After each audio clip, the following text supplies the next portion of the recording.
Hello viewers, আসসালামু আলাইকুম। স্বাগত জানাচ্ছি বিডি সাদিয়া কুকিং স্টুডিওতে। আজকে আমি তৈরি করে দেখাবো রমজান স্পেশাল ইফতার রেসিপি মুচমুচে পেঁয়াজু। পেঁয়াজু খেতে কিন্তু আমরা ভীষণ পছন্দ করি। পেঁয়াজু তৈরি করাও কিন্তু খুবই সহজ। পেঁয়াজুটা যদি একটু মুচমুচে হয় তাহলেই কিন্তু পেঁয়াজুটা খেতে খুব ভালো লাগে। এছাড়া পেঁয়াজু কিন্তু খুব একটা ভালো লাগে না। ইফতারের টেবিলে যেমন আমরা পেঁয়াজু পছন্দ করি, এছাড়াও কিন্তু আমরা অন্য সময় বিকেলে অথবা ভাতের সাথেও কিন্তু পেঁয়াজুটা খাওয়া হয়। পেঁয়াজুটা সাধারণত কিভাবে মুচমুচে করে তৈরি করতে হয় এবং তৈরি করার পরেও 5 থেকে 7 ঘন্টার মতো পেঁয়াজুটা মুচমুচে থাকবে কিভাবে, সেটাই আজকের রেসিপিতে দেখিয়েছি। আশা করছি আমার আজকের রেসিপিটি আপনাদের ভীষণ ভালো লাগবে। রেসিপি ভালো লাগলে প্লিজ সবাই আমার চ্যানেলটি সাবস্ক্রাইব করে পাশে থাকা বেল আইকনটি বাজিয়ে দিন। এতে করে আমার পরবর্তী রেসিপির আপডেট তাড়াতাড়ি আপনি পেয়ে যাবেন সবার আগে। তাহলে চলুন দেখে নিচ্ছি।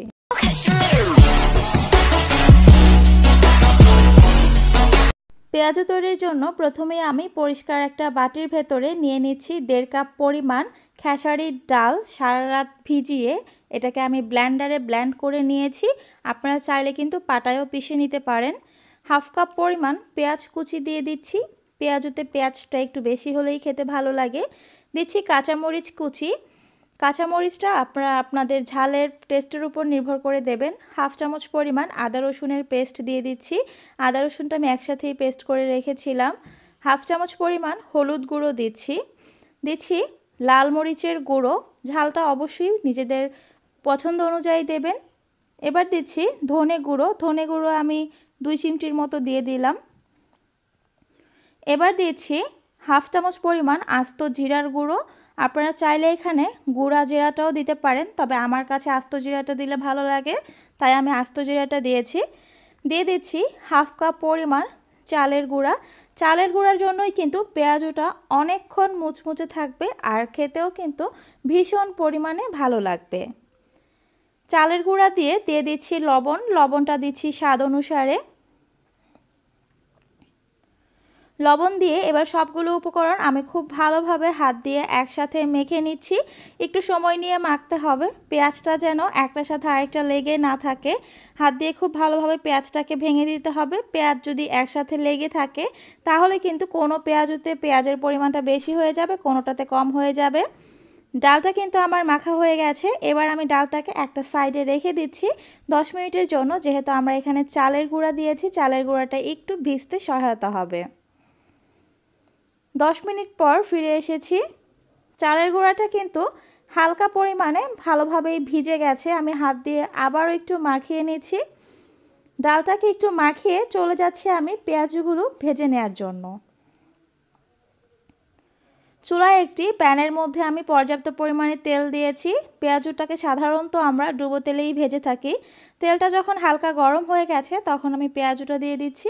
চুলার আঁচটা কিন্তু আমি মিডিয়াম রেখেছি, আর তেলটা খুব বেশি গরম করে নেওয়া যাবে না।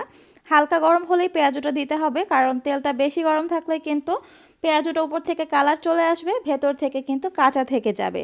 আপনারা যারা ফ্রোজেন করতে চান ঠিক এইভাবে আপনারা একটা প্লেটের মধ্যে পেঁয়াজুর শেপ করে দিয়ে তারপর প্লেটটাকে 1 ঘন্টার মতো ফ্রিজে রাখবেন। হালকা যখন শক্ত হয়ে আসবে তখন আপনারা বক্সের ভেতরে বা পলি ব্যাগে ভরে এটাকে কিন্তু 1 মাস সংরক্ষণ করে খেতে পারবেন। চুলার আঁচটাকে মিডিয়াম রেখে আমি পেঁয়াজুর এক পাশ খুব ভালোভাবে ভেজে নিচ্ছি। একটু সময় নিয়ে ভাজতে হবে যেন ভেতরটাও ভালোভাবে সেদ্ধ হয়। পেঁয়াজুর এক পাশ যখন সেদ্ধ হয়ে গেছে এবং খুব সুন্দর কালার চলে এসেছে, আমি এবার পেঁয়াজুটাকে উল্টে দিচ্ছি। পেঁয়াজুটাকে একটু হালকা হাতে সাবধানে উল্টাতে হবে। খুব তাড়াতাড়ি করতে গেলে যদি পেঁয়াজুটা ভেঙে যায় তাহলে কিন্তু আর ভালো লাগবে না, আর তেলটাও কিন্তু নষ্ট হয়ে যাবে পেঁয়াজুটা ভেঙে। এবার আমি 2 পাশই খুব ভালোভাবে ভেজে নিচ্ছি। পেঁয়াজুর 2 পাশ খুব ভালোভাবে ভাজা হয়ে গেছে। এবার আমি তেল ছেঁকে পেঁয়াজুটাকে তুলে নিচ্ছি। পেঁয়াজুটাকে তুলে আপনারা একটা টিস্যুর উপর রাখতে পারেন, এতে করে এক্সট্রা তেলটা কিন্তু টিস্যুটা নিয়ে যাবে। তৈরি হয়ে গেছে আমার মুচমুচে পেঁয়াজু। খুব সহজেই কিন্তু তৈরি করে ফেললাম। আপনারা অনেকেই পেঁয়াজু তৈরি করতে জানেন, তবে আমি কিভাবে তৈরি করেছি সেটাই আমি আপনাদেরকে দেখিয়েছি। আশা করছি আমার আজকের রেসিপিটি আপনাদের ভীষণ ভালো লেগেছে। রেসিপি ভালো লাগলে চ্যানেলটি সাবস্ক্রাইব করতে একদমই ভুলে যাবেন না। ভিডিওটিতে অবশ্যই একটি লাইক দিন আর প্রিয়জনদের সাথেও কিন্তু ভিডিওটি শেয়ার করতে পারেন। এতে করে কিন্তু এত সুন্দর মুচমুচে পেঁয়াজুর একটা রেসিপি তারাও জানতে পারলো। আপনারা চাইলে ফেসবুকে আমার সাথে অ্যাড হতে পারেন। ফেসবুকে আমার একটা রান্নার গ্রুপ আছে, সেখানে আপনারা আপনাদের রান্নার ছবি অথবা রান্নার বিভিন্ন গল্প শেয়ার করতে পারেন। আমার আরেকটি ইউটিউব চ্যানেল আছে যেখানে আরও বিভিন্ন রকমের ইউনিক রেসিপি আমি শেয়ার করে থাকি। আপনারা চাইলে চ্যানেলটি ভিজিট করতে পারেন, লিঙ্ক ডেসক্রিপশন বক্সে থাকবে।